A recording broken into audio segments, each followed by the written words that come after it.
During this presentation, there will be pauses in between frames. The pauses will vary in length, 3 to 5 seconds on average. Thank you for your patience.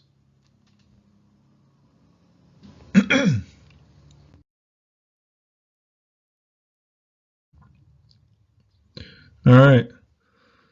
Once again, I have to say, objective morality, the only solution. And this key is trying to turn, this key of natural laws, trying to unlock freedom and the preservation of Earth's life support systems. And it's not able to do it. Because on the right here, we don't have knowledge, understanding, and wisdom of good information. Why? Because that information is hidden. It's occulted. It's occult means hidden, doesn't mean devil worship. Okay? Means hidden. It's a medical term. Occult blood. Like when the doctors are testing for the possibility of like colon cancer or something, they test someone's stool and when the blood's not visible, they test it for hidden blood, and they call it occulted blood. It's a medical term to see if there may be a problem in somebody's colon or something like that. All right, moving on.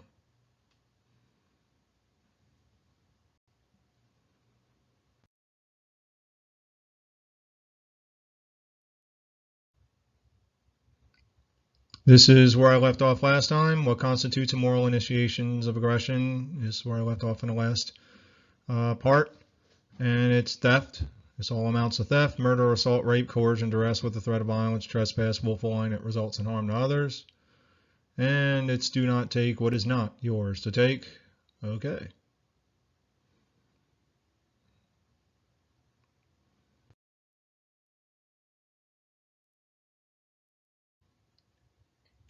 All right.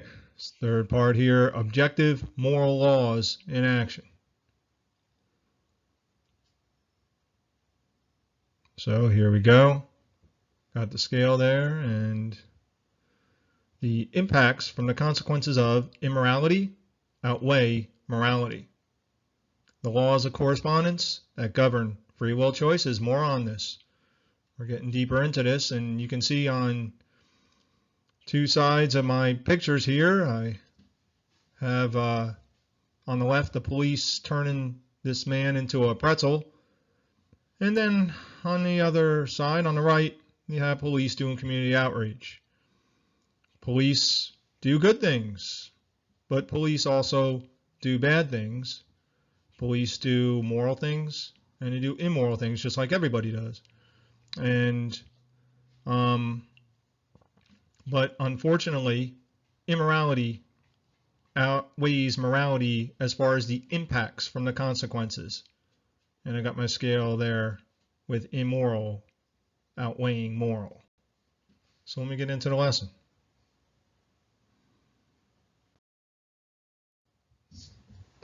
So, moral laws in action. Let's talk about this here. Subjective morals will create violence. I've been over this. Want to go over this again. Why? This is a universal law that applies to beings with the capability to understand objective rights from objective wrongs.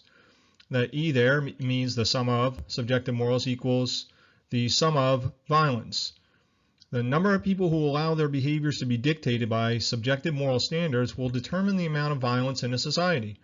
The rate of increase of subjective moral ideas adopted by individuals in addition to the total number of people in the society and how many subjective moral standards are adopted by the masses in conjunction with the number of subjective moral ideas each person has and aligns their behaviors with will be proportionate to the amount of violence and suffering in a society. That's a mouthful there, but that's putting it all together, and I'm going to try to put that together better here in this video in slides to come. So let me continue. One example would be just look into the violence and suffering caused in Nazi Germany, Soviet Russia, nationalist China, and Mao's communist China. Look at the level of suffering in America and what Americans have done abroad recently, okay, as of 2024. How? Okay, how do subjective morals create violence? Well, most people understand that immoral behavior should be punished with defensive force. When people have subjective moral ideas that are not congruent with objective morality, the perceived defensive force will be an initiation of physical harm. That's a big one. What's an example? Well, kidnapping someone and throwing them in a cage, which is euphemized as arresting, for not paying arbitrary fees, euphemized as taxes, another euphemism. And there you go. Okay? Continue. More subjective morals will create violence. Number one, in a moral society, a society that knows, understands, and aligns our behaviors with a non-man-made objective standard of morality, there will be less violence, subjugation, and suffering. Just because a society is moral does not guarantee that there will not be any violence and suffering. Morality does not ensure the existence of peace, tranquility, and prosperity without struggle. Morality is not synonymous with fun, leisure, and comfort. Morality is synonymous with freedom. Number two, in our current immoral society, a society that perceives violence to be necessary by renaming the violence, the suffering and subjugation of humans exists and will continue until the human species is extinct. You'll see, don't worry. People roll their eyes when I say that. You'll see. We're going extinct already. I could go on and on. I talk about it in my podcast, but I just want to get through these videos, basic tutorials here. I will repeat, immorality, as per an objective standard, will guarantee the existence of violence, slavery, and suffering. When a society thinks it is necessary to use violence at times for various reasons, no matter what the excuses or what the violence is referred to nominally by name, there will be violence. A 5-year-old can figure this out, folks, let's be honest. But I know I've said a lot of this, but I just have to continue reiterating, and this all comes together here in these videos. So, number 3, I will repeat, physical self-defense results in harm and suffering. However, when the majority of people in a society know that self-defense is a possible reaction to an initiation of aggression, most people will not want to use violence. Yes. Over time, when a society starts to understand that self-defense is a right and that somebody has the ability to defend themselves with the type of weapons needed and will do so, reacting to an initiation of aggression, no matter what it's called, or if it's legitimized by certain people, that's not going to create violence. It's going to create peace, because people wanting to initiate aggression and people are going to think otherwise and more than likely not do it. All right, continue.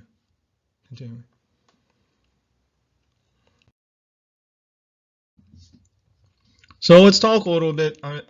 This is what I was talking a little bit about in the slides. Okay, and this is why subjective morals create violence. Okay, so I got a chart here. I got the behavior, I got the euphemisms, I got the justification, I got violent results, and I have harm reduction based solution. So that's my 5 columns, and I have 3 rows where I have some scenarios. So let's start with the first row in the green under behavior. Okay. Coercing people to pay arbitrary fees that increase regularly with the threat of forms of violence and duress. Now let's go over in the column to euphemisms. What are the euphemisms? Taxation and tolls. Okay? And now let's go over to justification. Without taxation, local infrastructures would collapse and society will collapse. There's some truth to that. Okay? But we can run our society voluntarily. We don't need violence, folks. We can keep our society from collapsing without violence. It can happen. Continuing. Now, let's go over to the violent results. Mass tension, leading to mass suffering, violence, overdoses, drug overdoses, and drug overdose deaths, suicides, and addiction. Okay? Now, let's go to a harm reduction-based solution, which unfortunately our society here in America, and I'll even apply this to the world, is not even ready to start doing. But anyway, just for the hell of it.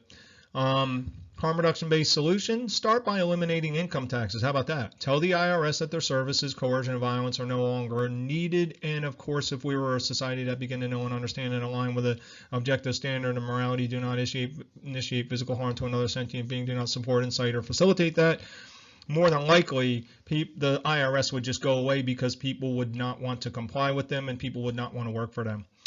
All right, now let's go to the second row. Under behavior in the first column, in the green, under behavior, second row. Kidnapping people and putting them in cages for possessing substances. That's the behavior. Now let's go over to the euphemisms. Controlled substances, incarceration, enslaving people, they call it incarceration, or taking people to jail. You've been bad. And there are some people who do go to jail who do deserve to be punished, but unfortunately, a large majority of people do not deserve to be punished. That's subjective morals will create violence, and of course the euphemism drug laws. Okay, now let's go over to justification. Society needs to protect people from themselves. We need to be aware of the potential dangers of various substances. Now, the latter, there's some truth to that, okay? We do need to be aware of potential dangers of substances, but we can do that in a free society, in a voluntary society. Okay, now, the violent results. Moving over, we got drug overdoses and overdose deaths, gang violence, adulterated drugs that are dangerous, tension, and other forms of theft. Okay? Now, to a harm reduction based solution, a pipe dream. People have to become more mature and courageous and accept that people may choose to use drugs. And we can offer safer drugs in a free market where there's no prohibition. In a free market, people have better ways to get drugs that are not harmful, and of course the tension won't be there, and the lack of bodily sovereignty won't be there, so people will love themselves more, so they might not want to even do dangerous drugs, drugs that could be dangerous or whatever. In a freer, more voluntary society that recognizes bodily sovereignty and doesn't and has an objective moral standard. Okay, so now to the bottom row, behavior. Okay, in the green, first column, bottom row, behavior. Control of substances and firearms. Using the threat of violence to force people to use a fiat currency. Force societal shutdowns. Control of services, public schools, by legitimized groups, so to speak. Now let's go over to the euphemisms. Socialism, how about that? Some people think that socialism is a good thing. They look at it as like, hey, this is good. All right. Yeah, right. And law enforcement, being civilized, new normal, shelter in place, and then of gun control, mandates, executive orders, all these euphemisms, okay, for slavery and violence. Now to the justification. We have to have some legitimized violence and coercion by people who are authorized by society to use violence and coercion to prevent mass violence and coercion. And what's the definition of this? There you go. Insanity. That's what that is. Absolute insanity. Moving over in the row, violent results. USA socialism is not different in principle than the regimes of Nazi Germany and the former Soviet Union, okay? Look at Nazi Germany, National Socialism, Nazism, that's the right. And then, of course, the former Soviet Union, Socialist Communism, that is the left-right paradigm of American politics, right? Not much different in principle, folks. America is rapidly becoming similarly tyrannical to these despotic regimes, in case you haven't noticed. Now, let's go over to the last box in a row, the pipe dream. Harm reduction based solution. We have to begin to know, understand, and align our behaviors with an objective moral standard. We must teach these universal non-man-made values to the masses, or there is no chance. Go ahead, roll your eyes. You're going to see.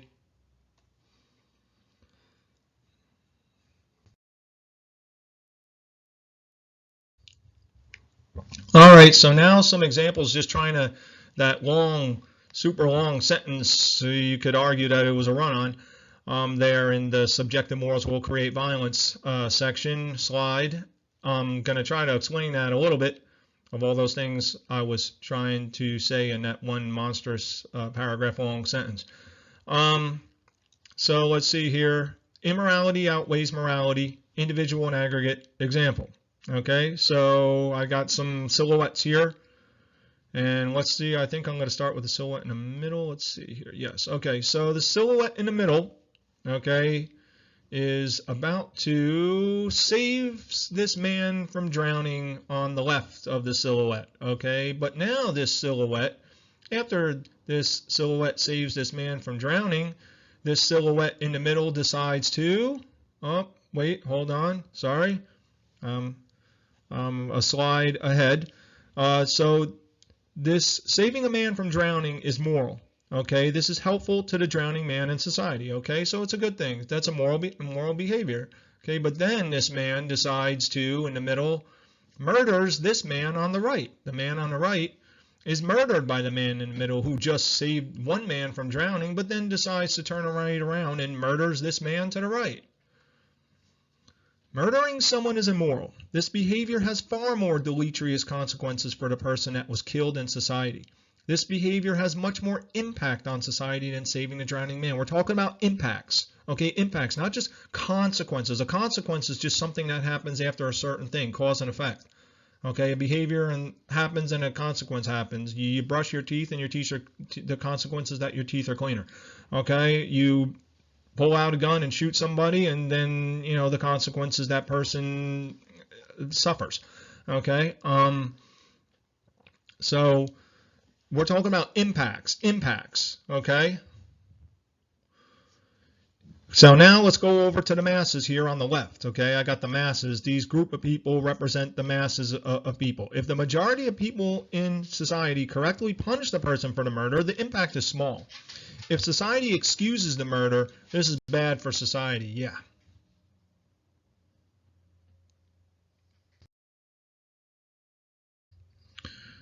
Okay, so I got my groups here. I got my man in the middle, saving one man from drowning, but then on his left he saved that man from drowning, and then on his right he murders this man. And of course we got the aggregate of society observing this. So multiply this man in the middle by large numbers and you get many moral acts and immoral acts. Okay? There's millions of moral acts. Okay? But the main immoral acts are the transgressions that I mentioned at the end of last part and the beginning of this part. Multiply on the left, the silhouette, multiply this man by large numbers and you get many people helped by others. That's nice, isn't it? Yeah, it is nice. And then on the right, multiply this man by large numbers and you get mass suffering. Now, take these aggregate people here and multiply the masses by large numbers, and the suffering and violence will go exponential if the masses support the violence. Okay, if the masses support the violence, that will go exponential. It's the masses allowing it is the big thing. Okay. The millions of moral behaviors, no matter how wonderful they are, like saving a person's life, will not outweigh the results of the immoral acts. The number of moral behaviors will outnumber the amount of immoral behaviors in every society. It's I say almost invariably. I mean, there's so many behaviors that are moral. I mean, we do so many things throughout our life. All the little things that we take for granted are all moral behaviors. Okay, as long as we do not initiate harm. Other than that, it's a moral behavior. So the only immoral behaviors that exist are forms of theft. All other behaviors are moral. Let's say 1 million people support the acts of 100,000 people who save 100,000 from death. The heroes then murder 100,000 people. The suffering of the 100,000 victims of murder and the associated suffering from those who are emotionally connected to the victims will far outweigh the happiness of the people saved from death and those associated with the people saved. Absolutely. Absolutely. The impacts are much stronger. You save 100,000 people from death, then murder 100,000 people. The murders of the 100,000 people will far outweigh the saving of the 100,000 people. Continuing, one primary reason the destructive consequences of immoral behaviors outweigh the constructive moral behaviors is because humans are supposed to behave morally. Yeah, how about that, huh? We're supposed to behave morally. You don't get rewards for this shit. Okay? The consequences of moral behaviors are more freedom to create. There you go. There's your reward.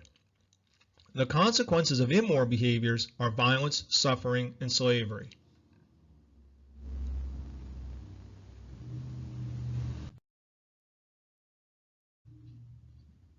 All right, so continuing with immorality outweighs morality, individual and aggregate example, and we're going to add all humans must be held accountable equally for their behaviors. So I'll start with the left, got the masses, and then in the middle we got our beloved people we love so much in our society. I'm going to get to that, and on the right is an individual. So let's get started here. On the left, the masses. All humans, the masses, must be held accountable for their behaviors equally under a universal, non-man-made standard of moral behaviors. And I think we go to the middle.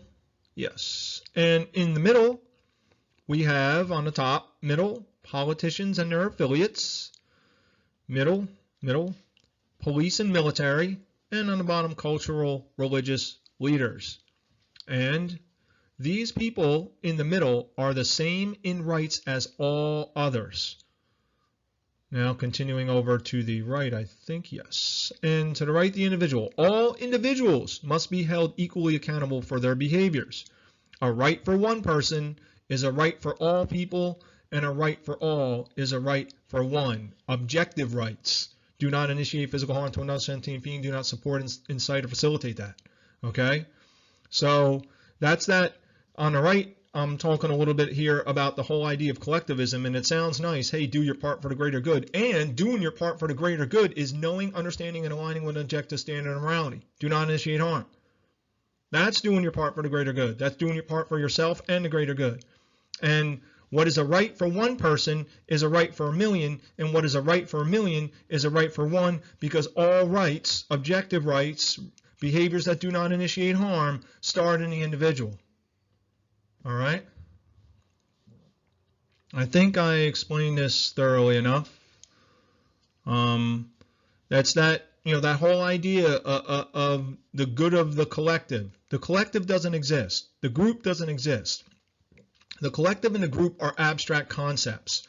You walk up to a forest, what do you touch? You touch a tree. You don't touch a forest. You go, you can touch a person, but you can't touch a group. Okay? The collective is an abstract concept.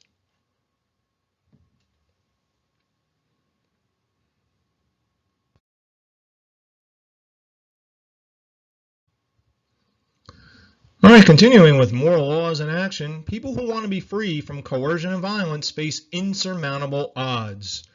And let's see, I think I described what I have set up here with these two silhouettes on the right, one on the right, one in the middle, and the masses would be on the left. So this blue figure in the middle represents roughly 18 million people.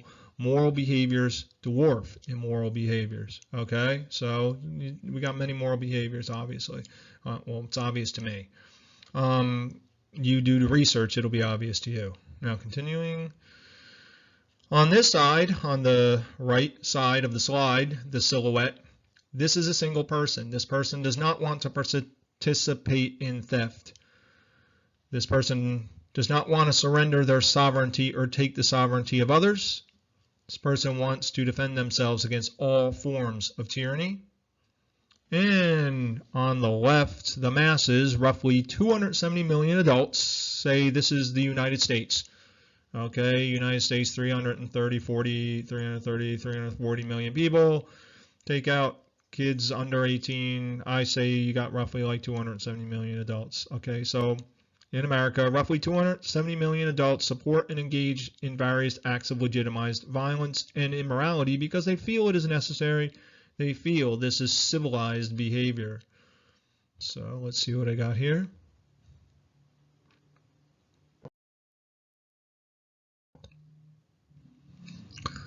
All right, so that figure in the middle, representing 18 million people, went into the group there, which you got 15 of those silhouettes, each representing 18 million, which roughly comes out, I'm pretty sure, comes out to 270 million. And on the right, you have a single person. So all these people support theft either directly or indirectly. They support taxation, prohibition, rules called laws, executive orders, mandates, arbitrary dictates by rulers, which that's what our mandates are, and executive orders. They support the enforcers of these rules.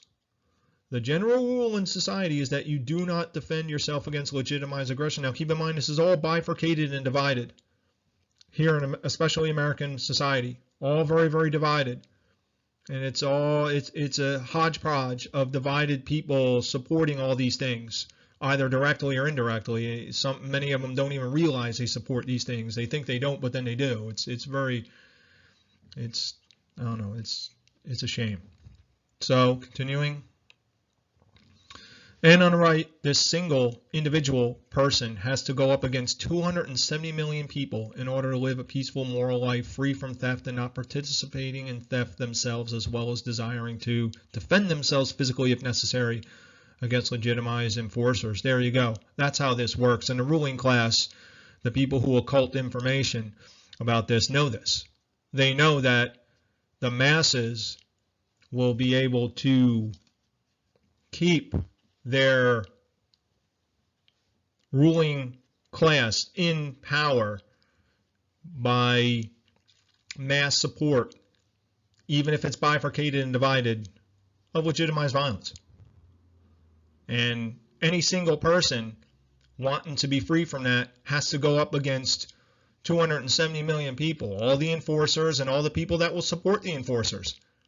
For example, if enforcers come to my house and say, Bill, you haven't paid your extortion fees called taxes, and I say, well, I didn't want to pay any of the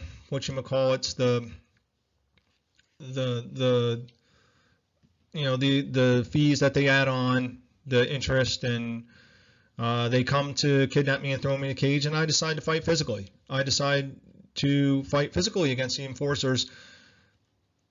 People seeing this, especially if they're uniformed police, will come to help the enforcers and not me. And I haven't done anything wrong. I haven't initiated harm. And all 270 million people, no matter what they think, will at least think that I should allow the enforcers to initiate violence against me and then complain about it later.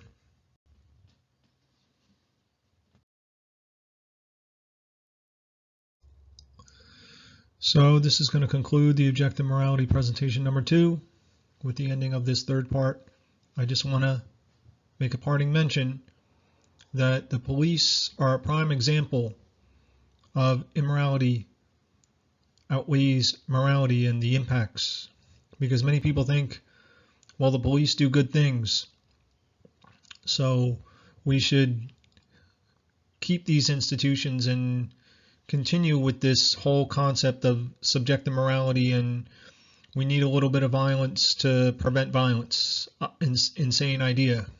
And the impacts of the police violating people's rights and enforcing immoral rules and dictates of various dictators, the impacts far outweigh the good things that they do. I'll give a quick example of New Jersey. The firearms rules called laws. The rule called a law preventing saying that people are not permitted to carry firearms for self-defense. All the good things that police do not outweigh the impact of someone not being able to effectively defend themselves. And I could get very deep into this, but I just want to, I don't want to get too deep in this video, but the impact of someone not being able to defend themselves against an initiation of aggression far outweighs the nice things that, say walking children across the street and keeping them safe, far outweigh those impacts. The impacts of preventing people from being able to defend themselves far outweigh helpful things they can do for children. It's just the truth. But that's going to be it for this video.